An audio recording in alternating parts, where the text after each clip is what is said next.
I'm going to talk today about SVGs and how to make them a little bit more inclusive, plus maybe hopefully challenge you a bit to think more about real users and their needs, all in about roughly 45 minutes or so, or before your second cup of coffee or tea or beverage of your choice, depending on your time zone. So for those of you new to scalable vector graphics, also known as SVGs, they've been around for a long time. They started in 1999. They were actually around before that, but they became a W3C open standard in that time. SVGs might be older than a few of you in the audience as well. So it's definitely been around for a while, but if we fast forward to our modern digital world, you'll notice that while other tech trends have waned, SVGs are still around and thriving. This is partially due because SVGs have a small footprint and have such high visual fidelity, so they're pretty epic in a world where bandwidth and performance matter more than ever. But also because SVGs are very flexible. You can integrate styles, interactivity, animation. So what we can do with SVGs today goes well beyond what we could in 1999. So if we shift kind of from that tech area and go more and focus on the accessibility SVGs, we've come a long way as well. Today we have so many robust patterns and techniques, almost to the point of overchoice. We've got a lot of options. And they really help us optimize inclusiveness. And that's true irregardless if you're creating icons, simple images, complex dynamic SVGs, doesn't matter. What specific pattern you decide to use does vary depending on your situation or targeted WCAG conformance level. But the reality is most people stop there and they just focus on that code, that pattern and compliance, and not the actual end users and their true needs. So if inclusiveness lies beyond patterns, which I hope we all will take away from this presentation that it does, what other factors should we be considering when designing and developing our accessible SVGs? That was a big intro. My name is Carie Fisher. If I haven't met you before, say hi to me on Twitter. I'm a senior accessibility consultant and trainer at Deque, as Ryan said. I say that I'm a recovering front-end developer because that's where I worked for about 15 years doing front-end development with different CMSs and frameworks. And then I kind of switched into UX and accessibility. That's been my focus the last 5 to 7 years. So, and then you can see on the screen, it's COVID, why not? I went back to grad school to finish up my PhD in human computer interaction at Iowa State University. So high Iowa State representation. And fun fact, our mascot is a cardinal, but we are called the Cyclones. Haven't quite figured that one out, but fun fact. All right, so we're going to go over a few things today. This is our agenda: SVG color contrast. We'll talk about some tools, WCAG guidelines. Of course, there can't be accessibility without guidelines. And I'll also talk about, light dark mode and other color scheme preferences and things like that. So, and the accessibility considerations around that, as well as SVG animation, and then we'll wrap up and have some questions. But this will be mostly demo, so I'll be off script sometimes, so it's a little scary thing. But I will try to describe the visuals as much as possible. If you think or need more explanation, let me know. There'll also be links to all of the slides and all the demos. So hopefully we can grab those, or somebody can grab those and post them in the chat, because I don't have access to post those. But at least after the fact, after the presentation, you can go back and check those out on your own time. All right. So again, we talked about the typical focus of SVGs essentially is screen reader compliance, if that's what we're thinking about patterns, right?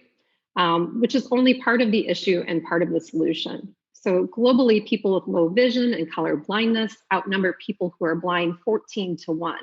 So that's a huge percentage. So many people with low vision and color blindness don't rely on a screen reader, but may instead use other AT devices like browser resizing, customized style sheet, magnification software to help them see what's on the screen.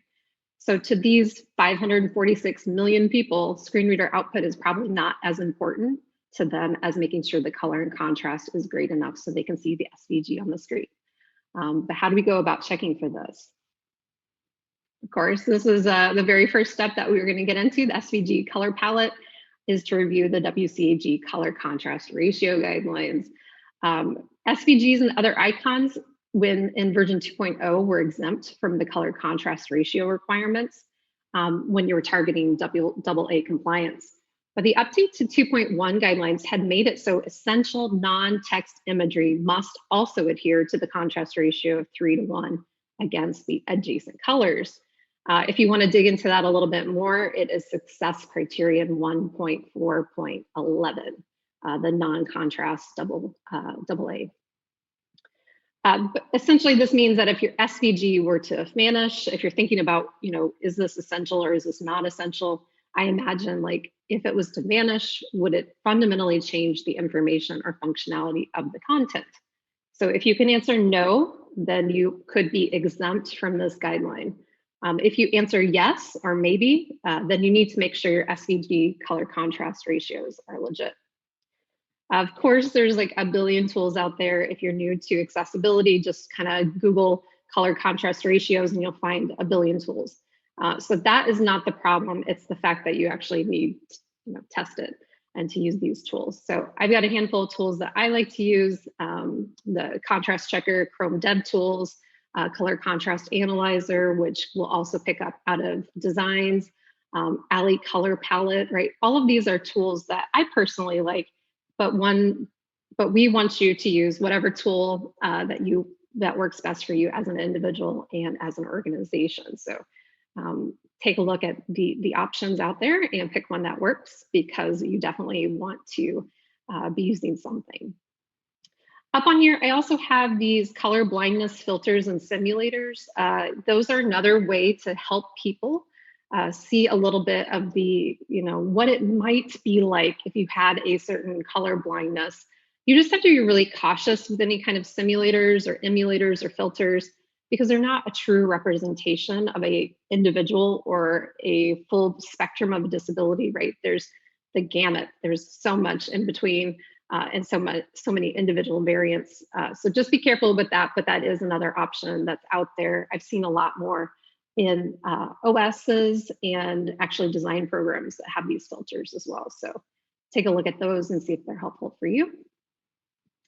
Beyond color contrast and applying filters, you should also consider the increasingly popular prefers color scheme. So this is a CSS media query. You can also do it. I'm just going to be focusing on the CSS part of it, but you can do some of this with JavaScript as well. But you can do a lot just with the CSS, so I don't try to overcomplicate it. So this will allow user to choose a light or dark theme version. It really could be, you can make it whatever you want it to be on a website or app.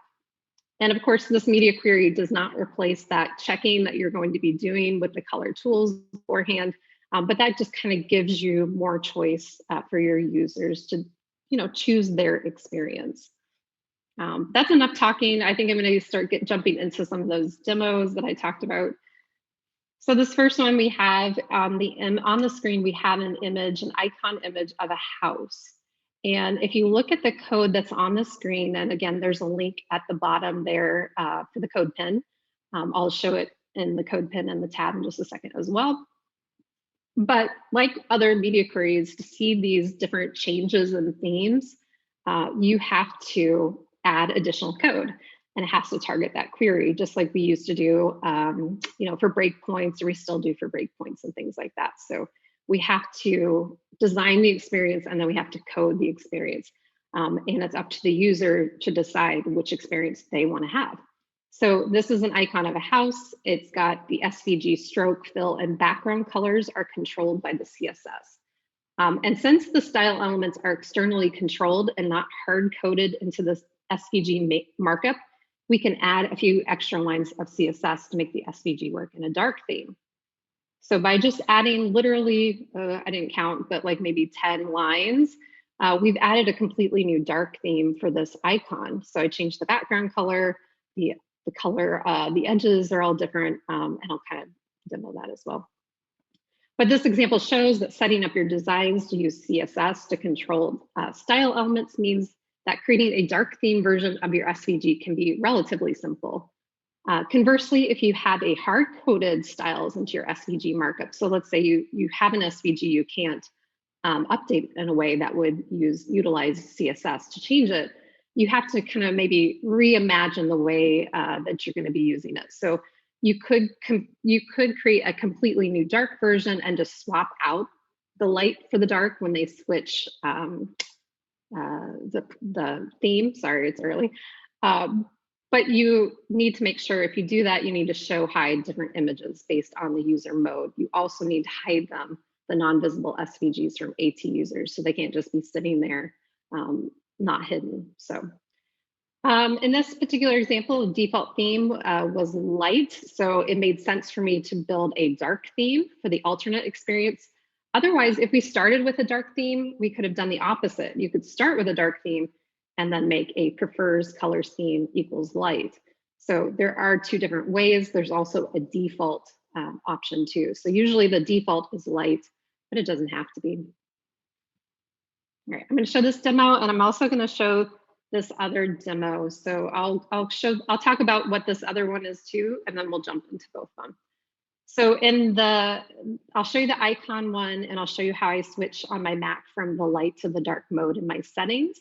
And then I'm going to show you a more complex SVGs. It has both light and dark mode versions of the @prefers color scheme media query using my fun, well, I think it's fun, my fun SVG called Karma Chameleon. And she has both a dark theme and a light theme applied to her. So but when I change the preferences, you'll see the color scheme preferences. You can see the environment change. So in the light default mode, Karma Chameleon is sitting on a branch in a green forest surrounded by a butterfly, a red butterfly.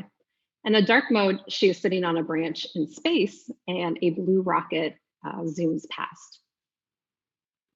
So I'm going to go ahead and go to my user settings. Oops, that one. All right. So my system preferences, I'm already defaulted right now to light. So I'll go ahead and show you the light here. So I'm in light mode. So you can see one of these icons is not going to pass the color contrast ratio guidelines, that 3:1, if I'm counting this light gray outline.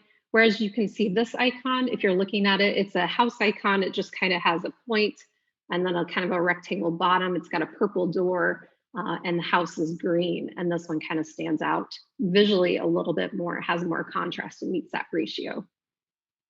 If I switch over to our chameleon friend, we see a chameleon SVG. She's sitting in a forest, deciduous forest. I think it probably should have been a rainforest, but nobody noticed. And her colors go from a gradient of green, yellow, and red. She's sitting on a brown branch, and a red butterfly is kind of hanging out right there. So that's what that is. So if I go back to my settings, and I go to my general, I can choose, again, auto. That'll be the default, dark and light. So when I change to dark mode, make that little, on the Karma Chameleon, all of a sudden we're in space. Like the forest disappeared, we're in space. And here's our rocket that's floating by. It's a little green, oh, sorry, not green, but blue rocket with a little bit of fire in the back. And if we go back over to our house icon, if you noticed, our icon changed. And so this one hides in a little bit more, and this one kind of jumps out a little bit more. So the opposite happened. If I looked over here in the CSS, scroll all the way down, prefers color scheme dark, is just like I showed in the icon. So I changed the body background to a darker color. I changed the stroke to a darker color or lighter color in this case for the dark mode. And I changed it. So this one and this one changed just for demo purposes. Obviously, I wouldn't want to have one that was good and one that was not good on a real site, but just kind of to show the flip-flop between the two.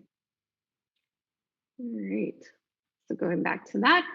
So, color and contrast, the examples are fun ways to show what you could do with color contrast, prefers color scheme, media query, But there's some really great real world reasons why we would want to consider adding an additional theme. It doesn't even have to be called, a dark theme.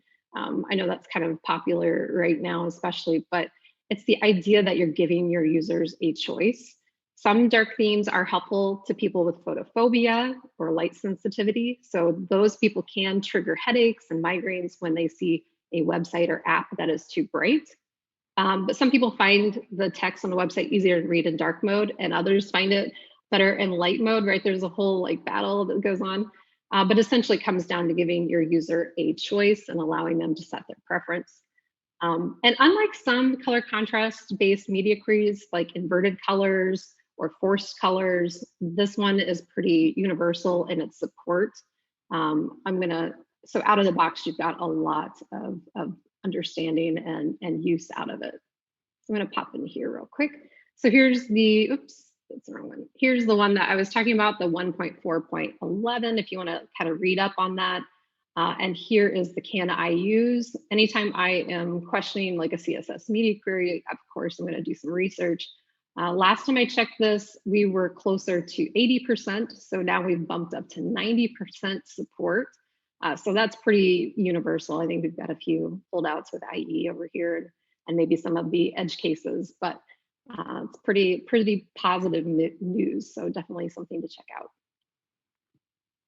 All right.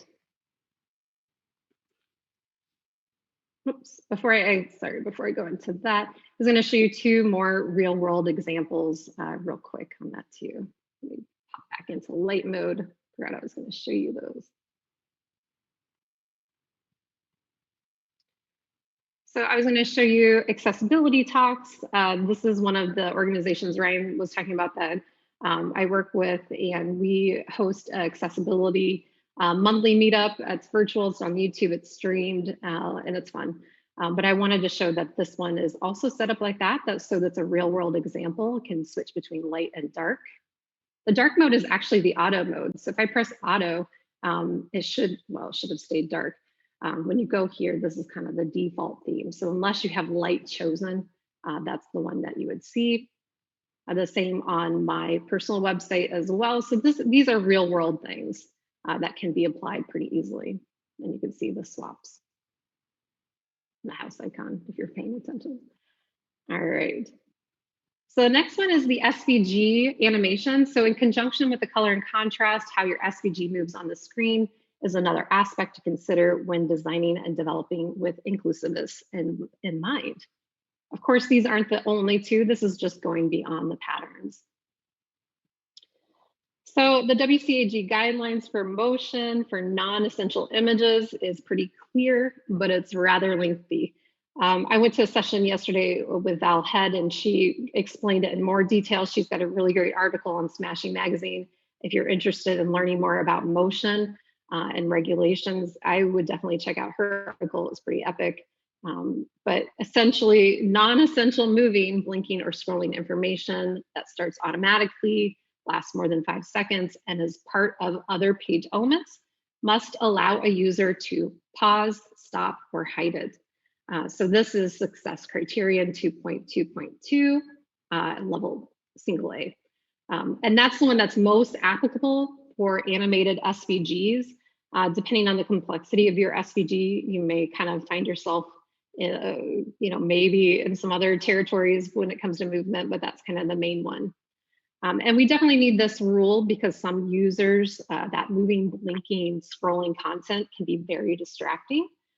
So people with ADHD, for instance, or other attention deficit disorders might become so distracted by these animated SVGs, they forget why they went to your website in the first place. And for other people, motion can trigger physical reactions. This is always the part in the presentation where I'm going to say, we're going to be seeing a few demos coming up, and there will be some animation. I'll kind of warn you before I pop that on the screen.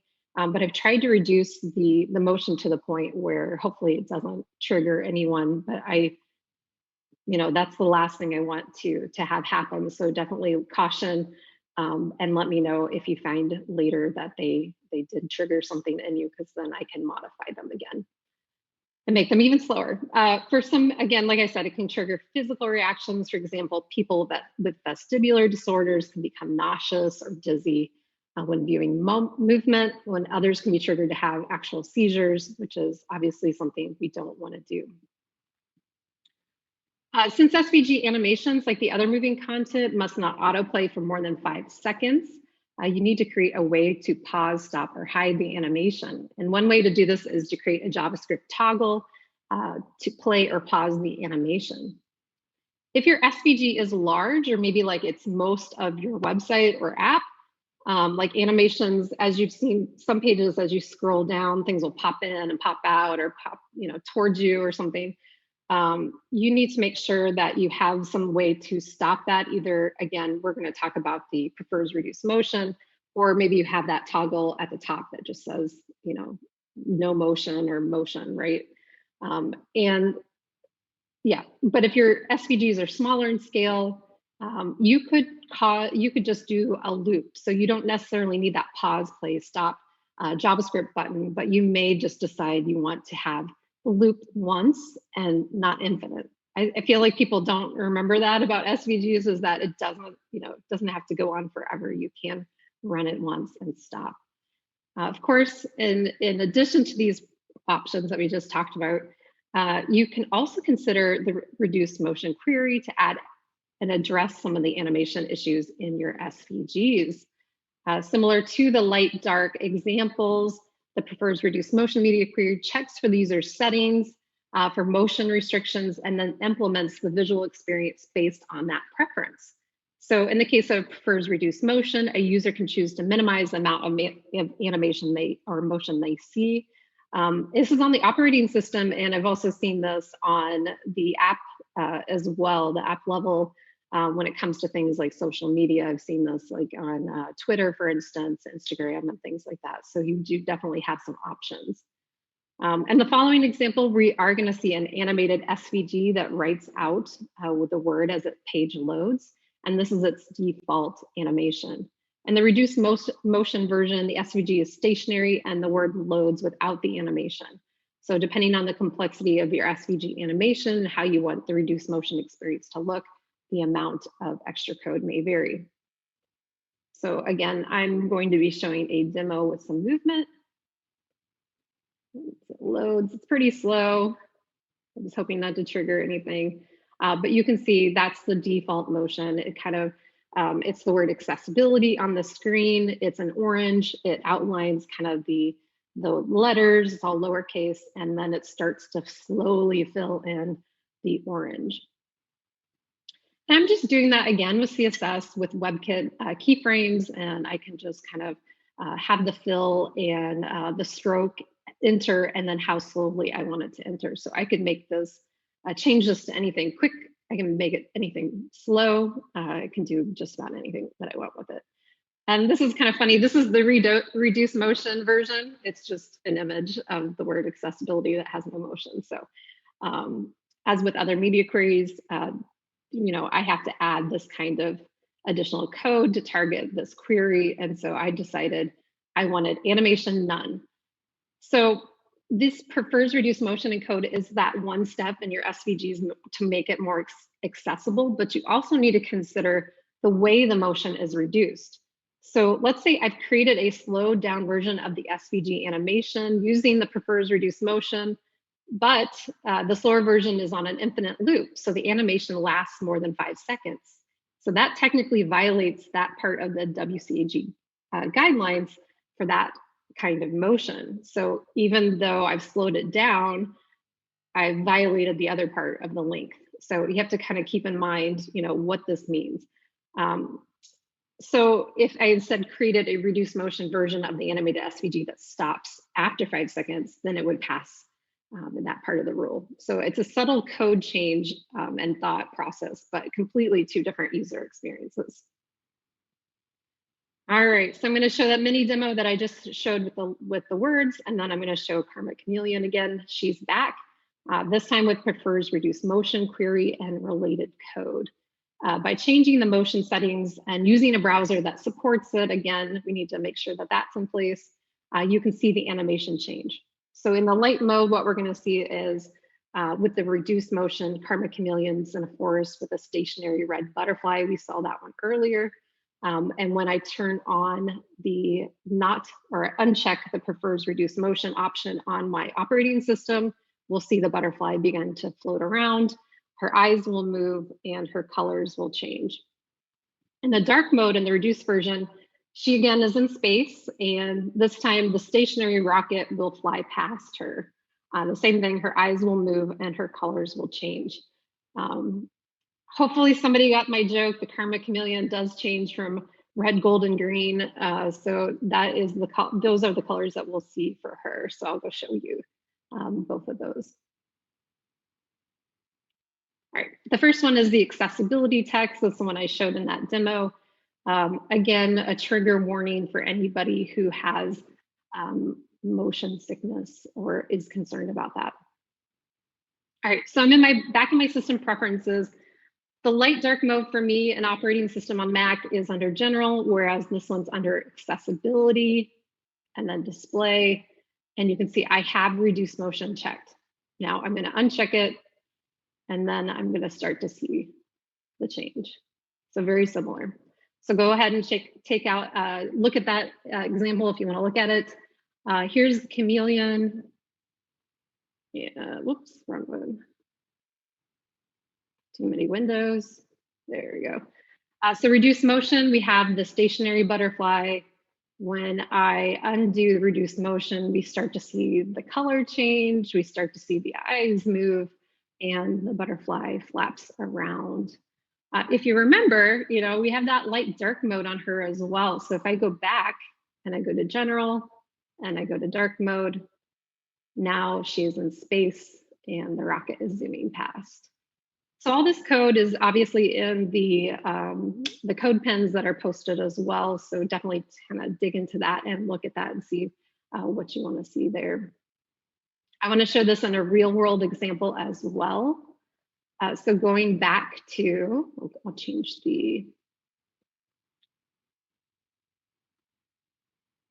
there we go. When I go back to my website, here again, we've got the white version. We've got the reduced motion. Actually, let me do it on this page. So on this page, we have the word alley. It talks about my website's accessibility commitment. It's just some text and some words. I wanted to show the reduced motion. So that should look familiar. It's writing out the word. It's now over here.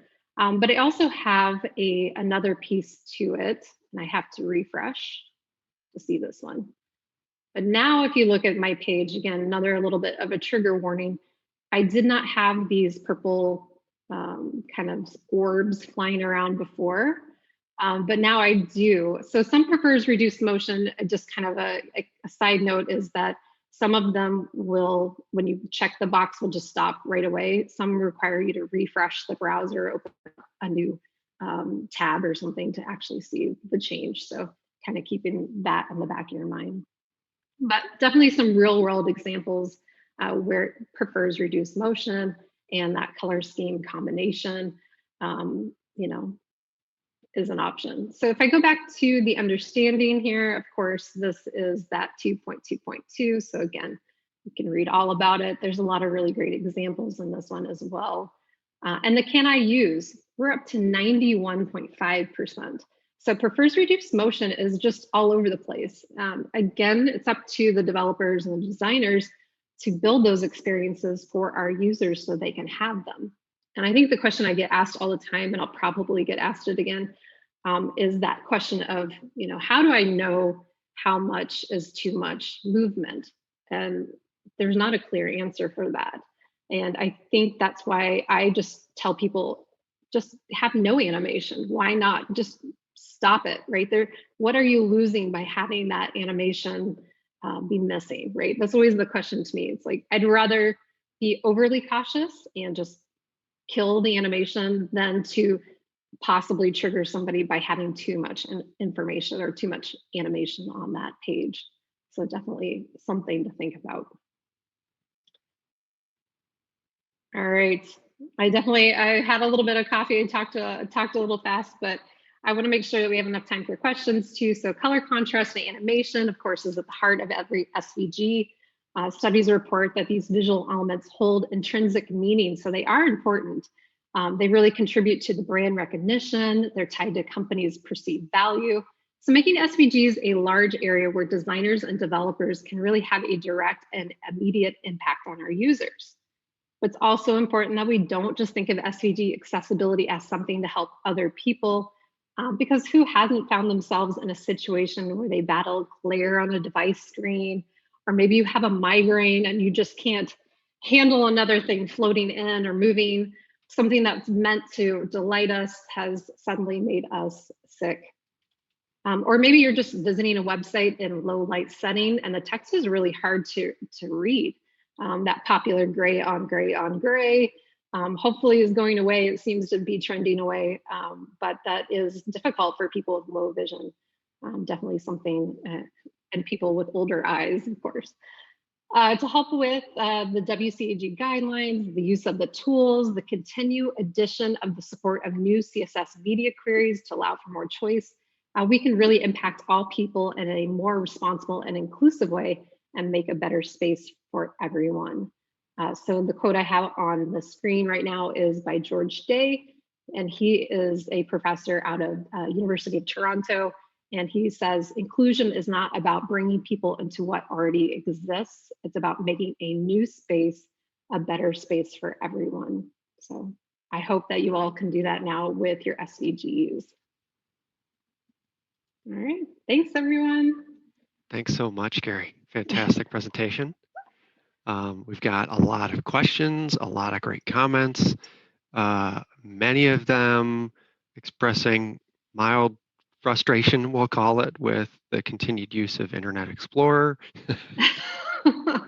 Hey, I counted up, though, if I counted up all the hours that I spent as a front-end developer developing for the nuances of the browsers and the combinations and the versions, I'm pretty sure that was at least half my career. I'm not kidding. Like, I feel like if I had a penny for every edit I made, I would have retired by now. But yeah, I feel that. I feel that a lot.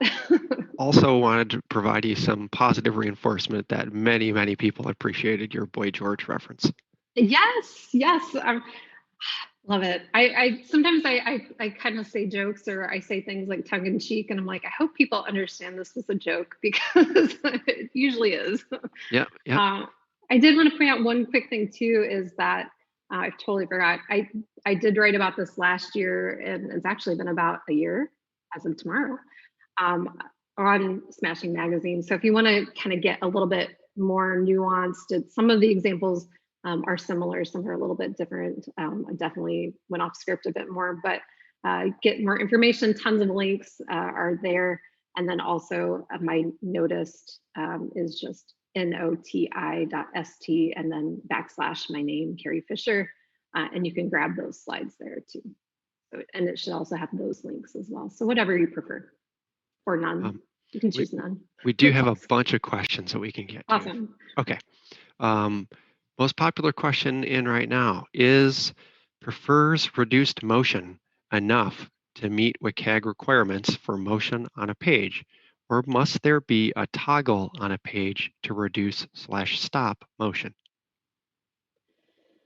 I think that's a good question. I don't think it's enough yet. I think it will be enough soon. I have this idea, and maybe I shouldn't share it with you all, so I can write about it. But I think about accessibility as kind of a choose your own adventure. And so I think we're trending towards that way, where it's almost like I will get my OS, or I'll get my browser. It'll get through a wizard. Maybe I'll choose all my options, and then that is my adventure, right? That's my preferences, right? Because there's so many preferences that you think about, and combinations of everything, ATs and browsers and versioning, just like we talked about. But the idea is that I think we're trending towards that way. So currently now, I don't think it's enough. I would have to, I think that if you had it, Yeah, I mean, that's a really tough question. I don't think, and anyone can in the chat can probably back me up, but I don't think that that would be enough to pass if you're thinking about like litigation. But I also don't think about the WCAG guidelines as the end point, right? I think of them as guidelines for starting your accessibility journey, because there's a difference between inclusion and accessibility. There's a difference between that and user experience, right? And what I'm talking about is WCAG guidelines. That's the first step. That's the minimum you should be doing. So this kind of goes beyond. So your minimum might be the button, right, to toggle the changes. But the user experience version might be that you've set up this whole other experience for someone to choose if they had known about that setting either on their operating system or on the website. So again, I don't know if that answers the question, but I really do think of WCAG guidelines as kind of your starting point, and user experience is something totally different, or beyond, I should say. I think folks are in chat are mostly agreeing with you. Mostly. Yeah. Right. Okay, next question. I don't know if you spoke to this particular topic at all. If you think it's not relevant, we can keep going. This person states charts are often mouse or touch interactive. Can you share with us any viable strategies to enable keyboard or screen reader users to have a good time with that? So dynamic SVGs, that's almost what it sounds like, are gosh, they're their own creature, right? And I know there's a lot of really good research that's gone into that. I believe High Charts is one of the ones, and there's one of the people who helped develop High Charts actually worked with Lucy Greco, and they did a lot of research and changed some things to make it more accessible. And I think that's the best, most accessible option that you have right now. Again, I think that will trend towards being a lot more accessible, a lot more of the dynamic SVGs will trend that way. But currently, I think that's probably your best option. So yeah, that I also talked to Doug Sheppers, like he is the king of that kind of dynamic SVGs. He would probably have additional resources for you, but that's the thing that pops into my head. Could you spell his name for us? No, I could not. If somebody else can post that in chat. Yeah, I believe it's Sheppers with like an S and a C in there. Okay. Sorry to put you on the spot. No, I can't. I'm sorry, but yeah, he's pretty amazing. I believe he works at the Paciello group or whatever they're calling themselves right now. TPGI. Yes. Yep. Okay. Perfect. Thank you. What tools do you use to generate your animated SVGs? Yeah, I mean, you can use any tool, right? So I've got a whole lengthy discussion and article and research that I've done on patterns. So the pattern part doesn't scare me. I guess you can export them in anything, right? You know, AI usually is what I'm using in design, or Illustrator or Photoshop. Usually some of the Adobe products are what I'm using. But as long as you can modify the code after, that's the key point, because none of them that I've seen so far, and please, I hope somebody can correct me and say there is a setting now, but none of them export that I know of, again, an accessible pattern right from the start. So I always take them and then modify them in the code base. So if I was doing it, I would do it locally. I've got a program I use, it's got a GUI to it called Coda. And so I would modify the SVG in that, because if we think about it, SVGs are essentially visual code, right? It's kind of cool to think about it. Our code, I guess, is always kind of visual, but it's a image, but it's also code. So it's pretty interesting kind of thing. A side note, if you are using SVGs and they are essential, make sure you add the role of IMG, so the ARIA role IMG, to your SVGs. And that sends a signal to your AT devices, like your screen readers, that this is essential and I need to read it. And so that's when you put in, they don't have traditional alts and SVGs, but you'd have your title, there's descriptions, you can add ARIA label or ARIA labeled by, there's a lot of different options for patterns. So you won't want for patterns, that's for sure. I don't know if that helps, but yeah, I usually just modify it. I export it in whatever and do it on the terminal level. Thank you, Carie. I know you're a Mac user. I don't know if you can answer this question, but this person's asking, does prefers color scheme recognize the Windows 10 high contrast mode theme preference? Yeah, go back to the article. Go take a look at that one, because I know I do have links to both the Windows, but I don't remember what version it was, but definitely Mac. I do know that on iOS there are some options too. There might be some. It's been a year later. There might be additional options that I'm not even aware of. But I do know that this is something that more and more operating systems are utilizing, both on the operating system level, but also obviously, a browser can detect if those settings are checked, and they can, interpret that and pass it on to the website and the code, and magic happens. I don't know. There's a lot of really cool things that happen, and I feel like, so I do demos sometimes with training about this kind of concept, and I feel like every single time I go into the operating system on my Mac, I get a new updated option or toggle, a new adventure, right? A new path to take when it comes to accessibility and inclusiveness. So I'm pretty pumped to see that that's kind of the way that the future is trending.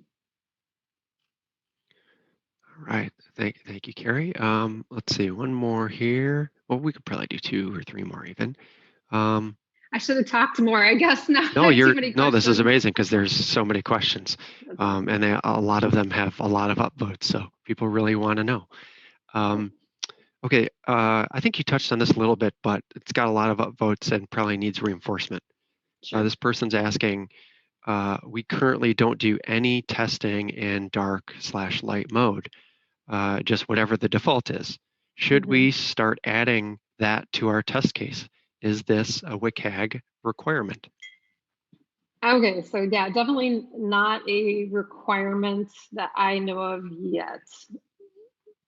But if we're trending in that way, I can imagine that that would be, because let's say I'm a user of your site and I only exclusively use dark mode. And I actually do only use dark mode most of the time. And I go to your site, that is my experience. And if it's not accessible, what would stop me from putting in some sort of litigation or complaint, or contacting you and letting you know? So I would hope that every single version of your site that you're presenting to a user would be accessible. That would be the ultimate goal. And it wouldn't be that difficult, like you saw. My small example, obviously a larger website with a lot more moving pieces will have a little bit more robust of a dark mode, or alternate version, I would say, alternate theme. But if you're building that, there's no reason why you couldn't also build that accessibly. I think I would leave that question really, Ryan, to the lawyers to answer for sure. But my gut is telling me that you'd want to have them all. Well, of course, I want them all to be accessible. But whether or not they have to be, because the default's chosen, right? Maybe your default is a light mode, and maybe it is accessible, but then you go to the dark mode and it's hot mess. I don't know. I wouldn't chance it. I guess I would be more safe than sorry. I guess I would just, work a little bit, put a little bit more effort into it, and just make all experiences accessible. Thanks, Carie. Okay, a few minutes left here. We'll see if this is our last question. With prefers contrast having little to no browser support yet, is there something with prefers color scheme that can be done to detect users that prefer to have high contrast? Yeah, I mean, there's no reason why you couldn't make, let's say, your dark mode or whatever your alternate mode is. So your default and then your alternate, I should say. There's no reason why you couldn't make that a high contrast mode. And you could, I think what I would want to do in that kind of situation is have a toggle. So you would want to maybe have a button where you can press the button and then it says high contrast and it changes it. But you got to keep in mind that a lot of the operating systems have high contrast. I don't know if you're still showing my screen, but If you go back into the display options under accessibility on the Mac, I even have a increased contrast, invert colors, right? I have some different options just even in my OS. I know that high contrast mode is a thing in Windows machines. So that concept is, there's a lot of options I think already. So I don't even know that you'd have to do that, but you could do it. I don't see why that alternate experience has to be only light or only dark.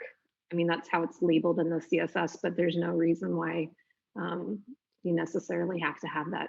I guess my only question would be like a person that would think that maybe when they check the dark mode that they're going to get a dark experience and they prefer that kind of visual, or maybe that helps with their eye strain or some other vestibular disorder. So that's my only caution, I guess, on that too, is if they're expecting something, but getting something different, that might not be exactly what they want. Got it. All right. I think that takes us to the end of our time. Carie, fantastic presentation. Thank you, everybody, for all the amazing comments and questions. I feel like we got a lot accomplished. I appreciate you all so much, and thank you so much for taking the time to listen. Absolutely. Thanks all. Have a great remaining AXCON.